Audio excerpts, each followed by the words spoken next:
Hello दोस्तों, स्वागत है आपका हैप्पी माइंड में। तो आज मैं लेके आई हूँ भौम त्रयोदशी यानी मंगल प्रदोष व्रत कथा। अगर आपको मेरा वीडियो पसंद आए तो लाइक और सब्सक्राइब जरूर कर दीजिएगा। सौनक ऋषि सूत जी से बोले, हे प्रभु दया कर, अब आप मंगल प्रदोष की कथा का वर्णन करें, आपकी अति कृपा होगी। सूत जी बोले, अब मैं मंगल त्रयोदशी प्रदोष व्रत का विधि विधान कहता हूँ। मंगलवार का दिन व्याधियों का नाशक है। इस व्रत में एक समय व्रती को गेहूं और गुड़ का भोजन करना चाहिए। देव प्रतिमा पर लाल रंग का फूल चढ़ाना और स्वयं लाल वस्त्र धारण करना चाहिए। इस व्रत के करने से मनुष्य सभी पापों और रोगों से मुक्त हो जाता है। इसमें किसी प्रकार का संशय नहीं है। अब मैं आपको उस बुढ़िया की कथा सुनाती हूँ जिसने यह व्रत किया, वह मोक्ष को प्राप्त हुई।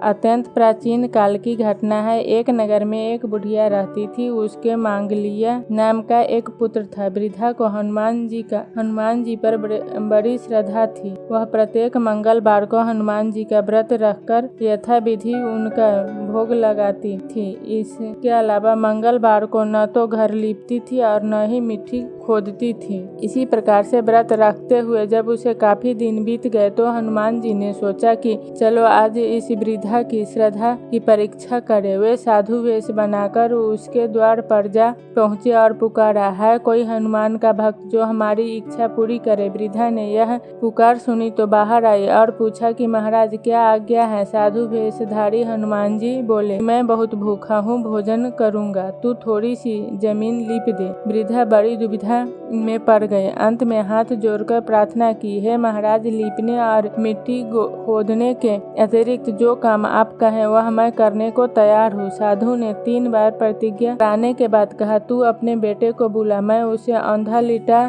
कर उसकी पीठ पर आग जलाकर भोजन बनाऊंगा। वृद्धा ने सुना, उसके पैरों तले की धरती खिसक गई, मगर वह वचन हार चुकी थी। उसने मांगलिया को पुकार कर साधु महाराज के हवाले कर दिया, मगर साधु ऐसे ही मानने वाले न थे। उन्होंने वृद्धा के हाथ से ही मांगलिया को औंधा लिटाकर उसकी पीठ पर आग जलवाई। आग जलाकर दुखी मन से वृद्धा अपने घर के अंदर जा घुसी। साधु जब भोजन बना चुका तो उसने वृद्धा को बुलाकर कहा कि वह मांगलिया को पुकारे ताकि वह भी आकर भोग लगा ले। वृद्धा आंखों में आंसू भरकर कहने लगी कि अब उसका नाम लेकर मेरे हृदय को और न दुखाओ, लेकिन साधु महाराज न माने तो वृद्धा को भोजन के लिए मंगलिया को पुकारना पड़ा। पुकारने की देर थी कि मंगलिया बाहर से हंसता हुआ घर में दौड़ा आया। मंगलिया को जीता जागता देखकर वृद्धा को सुखद आश्चर्य हुआ। वह साधु महाराज के चरणों में गिर पड़ी। साधु महाराज ने उसे अपने असली रूप के दर्शन दिए। हनुमान जी को अपने आंगन में देखकर वृद्धा को लगा कि जीवन सफल हो गया। जय हनुमान।